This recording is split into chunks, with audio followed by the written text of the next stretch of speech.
La ménopause est bien plus qu'un simple changement hormonal. C'est une véritable métamorphose, une transition profonde qui bouleverse notre corps, nos émotions et notre quotidien. Pourtant, personne ne nous y prépare. Bienvenue dans Méno et alors, le podcast qui éclaire ce passage incontournable de nos vies. Je suis Rebecca, maman, Mercier, hypnothérapeute, coach en perte de poids, sexothérapeute et autrice, et je vous accompagne sur ce chemin de transformation. Prête à embrasser ce changement? Alors, allons-y ensemble. Vous connaissez Géraldine? À 23h, elle ouvre machinalement une tablette de chocolat, alors qu'elle s'était promis d'arrêter le sucre. Elle n'avait pas faim, mais elle le fait quand même. Une bouchée, puis une autre. Elle se dit qu'elle commencera demain. Mais demain ressemble souvent à aujourd'hui. On a toute une part de Géraldine en nous. Ce petit démon intérieur qui nous pousse à continuer des habitudes dont on sait pertinemment qu'elles ne nous feront pas du bien. Nous savons que trop de sucre nuit à notre santé, notre énergie, notre sommeil, notre morale, et pourtant nous cédons. Alors pourquoi? L'autosabotage est un mécanisme bien connu. Comme nous l'explique le chercheur Daniel Kahneman, notre cerveau est programmé pour minimiser l'effort et l'inconfort. C'est ce qu'on appelle le biais d'aversion à la perte. Nous avons tendance à éviter tout changement incertain, même quand il est potentiellement bénéfique. Nous préférons une souffrance connue, la fatigue, la frustration après une crise de sucre, à une incertitude nouvelle. Apprendre à résister, traverser le manque, changer nos habitudes alimentaires. Pire encore, lorsqu'il y a un conflit entre nos croyances et nos actions, eh bien notre cerveau choisit souvent d'ajuster notre perception de la réalité plutôt que notre comportement. C'est plus facile de se convaincre que « oh, ce n'est qu'un petit plaisir » ou « oh, c'est pas si grave » plutôt que d'affronter la réalité de notre dépendance au sucre. Prenons Géraldine. Elle veut perdre du poids, se sentir mieux dans son corps. Elle sait que réduire le sucre l'aiderait énormément. Mais ce soir, elle s'accorde une douceur. Elle pourrait boire une tisane, se coucher plus tôt, mais non. Son bras se tend vers le placard presque malgré elle. Au fond, ce qui joue ici, c'est pas juste une question de volonté. C'est un conflit intérieur permanent. Avant de vous blâmer, eh bien considérez ceci. L'autosabotage vient souvent de stratégies de survie développées dans le passé. Ces comportements vous étaient peut-être utiles un jour. Peut-être que, enfant, un bonbon était une récompense, une consolation. Aujourd'hui, eh bien votre cerveau continue d'associer le sucre au réconfort, même si cela nuit à long terme. Prenez un moment pour vous, maintenant. Faites de la place à l'intérieur comme une parenthèse qui vous apporte un souffle d'oxygène. Dans cette période de transition qu'est la ménopause, ces instants d'attention à soi deviennent précieux. Alors accordez-vous ce moment pour libérer votre esprit et votre corps des tensions. Respirez profondément. Sentez l'espace qui se crée en vous. Voilà, parfait. Revenons maintenant à notre sujet. Joseph Ledoux, un neuroscientifique spécialiste des émotions, explique que notre amygdale, la partie du cerveau qui est impliquée dans la peur et le stress, joue un rôle dans les comportements d'évitement.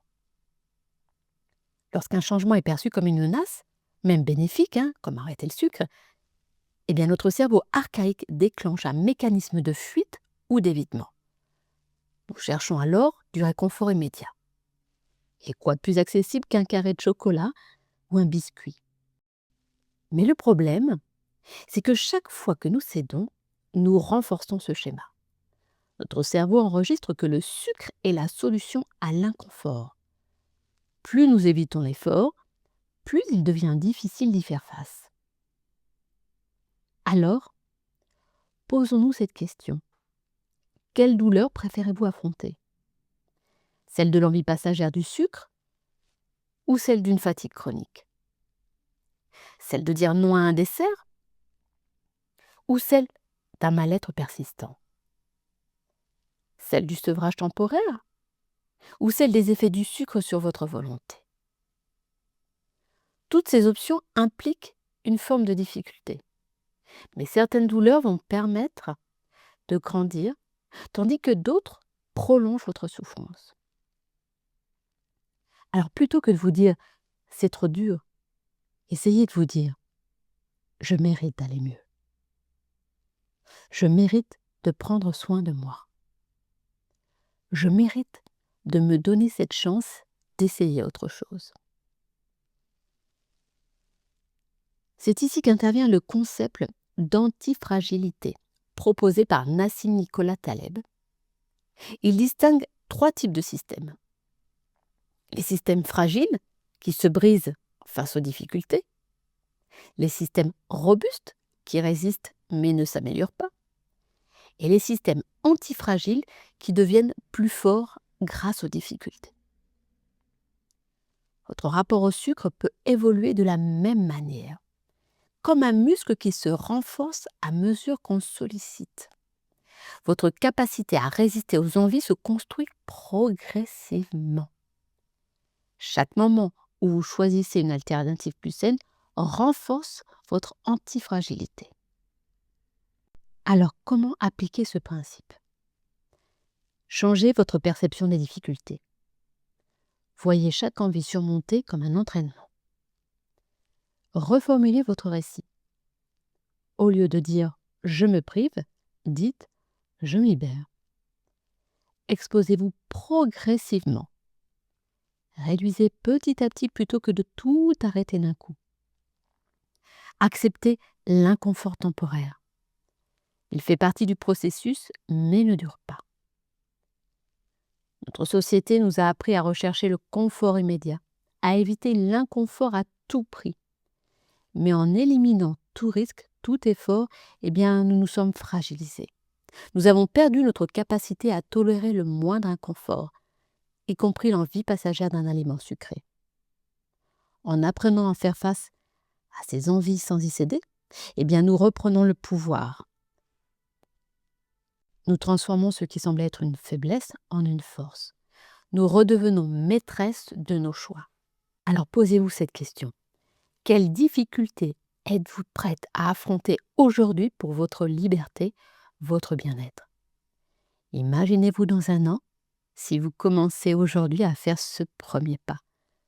Comment serait votre vie? Nous arrivons à la fin de cet épisode de Mais-nous alors.